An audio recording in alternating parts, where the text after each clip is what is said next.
This is my son part two. The explanation.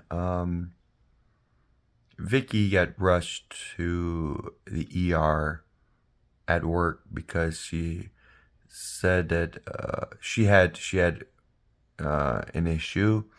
They said that she had a stroke. They I met her in the ER, and me and the nurse battled Faith about it. And the nurse was explaining to me.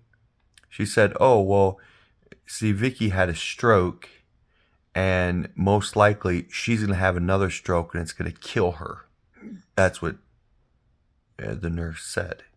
Absolutely, what she said. She says most likely she's gonna have another stroke, and it's gonna kill her immediately, close to where that's what usually happens. We're fighting the fight of faith. And I said, um, well, let's look at her face. Her face, one side of her face isn't drooping. Her left side is not drooping at all. And when she talked okay, but she would talk and she would stop. They weren't slurred like, but she would talk and stop. And then I'm not remembering. She was just like that. Um, so I was fighting the fight of faith with the nurse. The nurse was all too adamant that she was going to have another stroke and die. And I was fighting the fight of faith. Look, this stroke did not give her paralysis on one side of her body.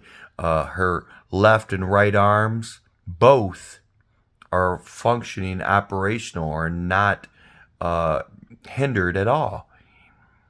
And I even argued with her about even having a stroke. I said, "Oh, I don't believe she had brain death." I was fighting with the nurse the fight of faith, and the nurse was adamant about her stroke, and she was deathly ill, that she was going to die.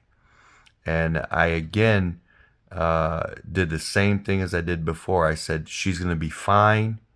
I did a prayer, and I think I did a prayer, and walked out of the ER room while while Vicky would be a week after not going back to work or whatever, but she fully recovered in every way. She didn't have any ill effects from drooping or slurred speech or anything. It's like she never had a stroke at all.